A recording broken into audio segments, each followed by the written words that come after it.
Eita, welcome back to the SimplyLebo Leadership Podcast, where we exist to raise leaders everywhere, one person at a time.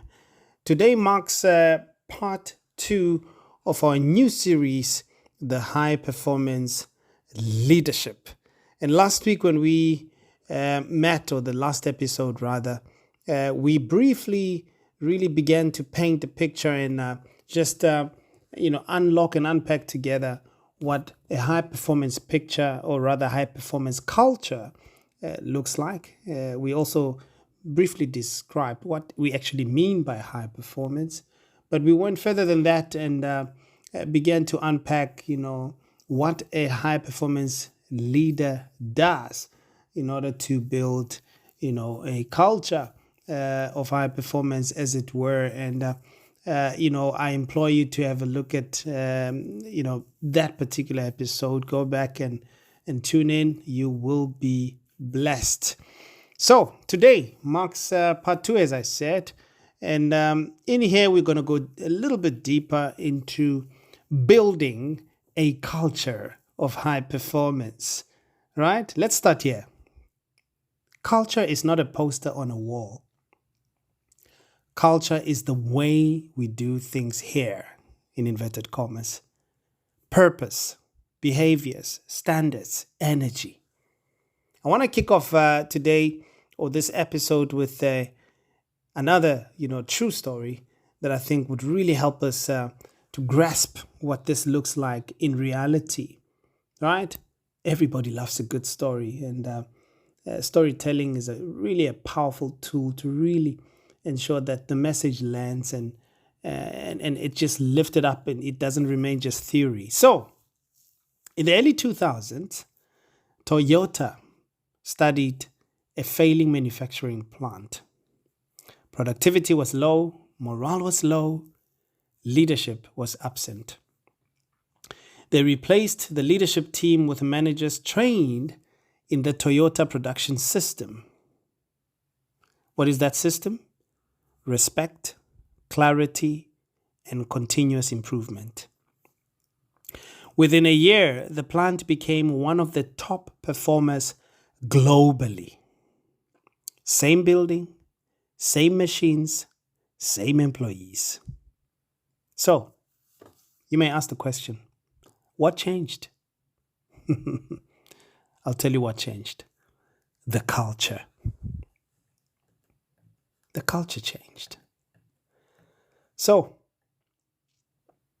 I think that a nice segue to get into really just unpack, what do we mean by culture? What culture?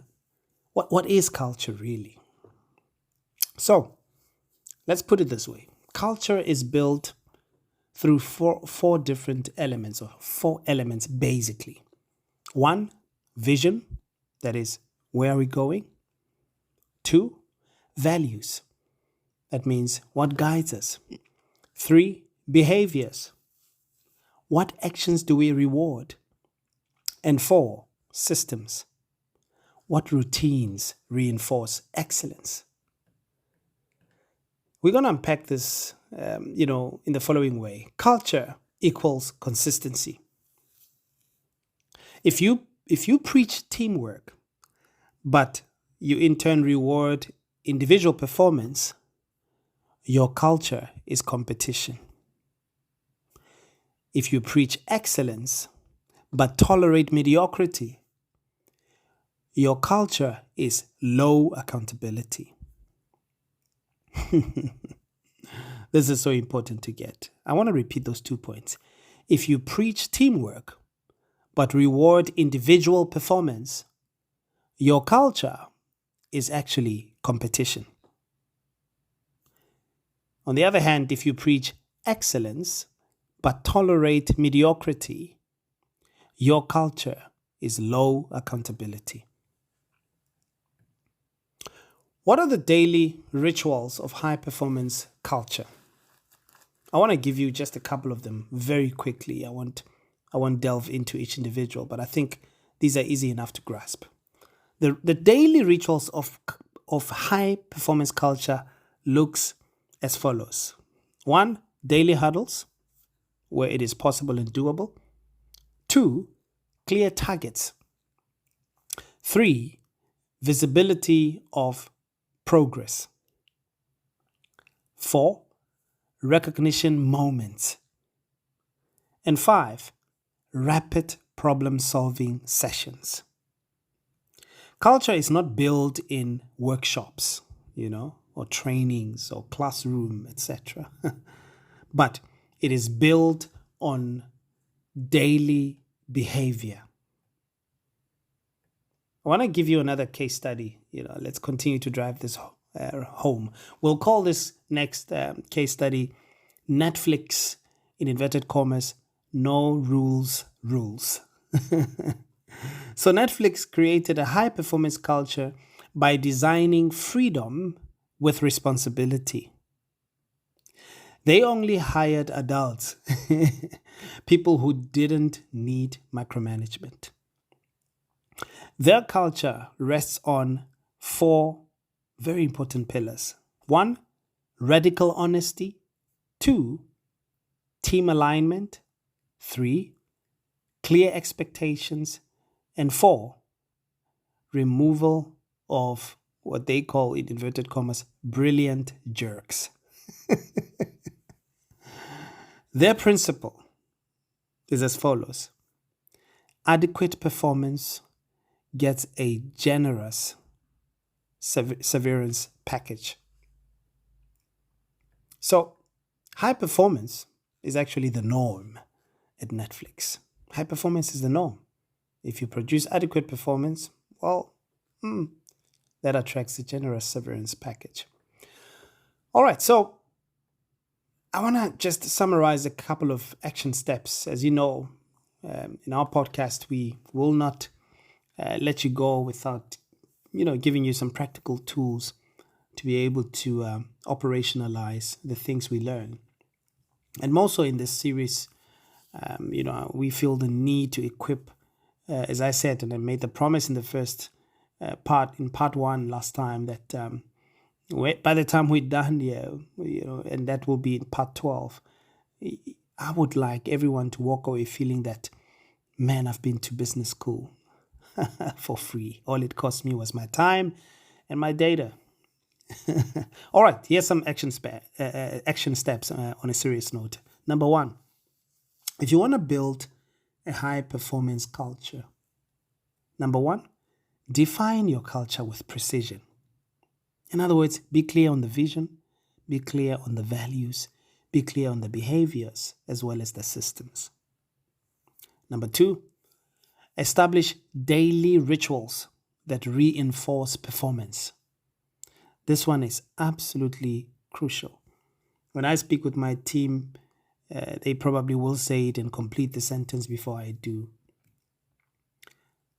And one of the things we live by is what are the daily disciplines that enable success? The daily disciplines, the daily non-negotiables. Number 3, create transparency. Come on, man. Performance must never be a secret ballot. Show people the scoreboard. Show people the scoreboard. Number 4, recognize the right behaviors. People repeat what is noticed. I somehow want to go back to just that point number 3. Again, create transparency. I also just want to add there, while you create transparency and show the scoreboard, ensure that there is integrity behind the scoreboard. There's nothing as discouraging as a scoreboard with inaccurate numbers, because then it takes away from the integrity and therefore it just defeats the morale of people, right? All right, and then of course, number 4, I've already said it, recognize the right behaviors. Why? Because human behavior suggests that we continuously do what we are rewarded for or what we are noticed or recognized for. So, folks, this was a quick one. Allow me to end it here for today and for this episode. This was part 2, of our high performance leadership series.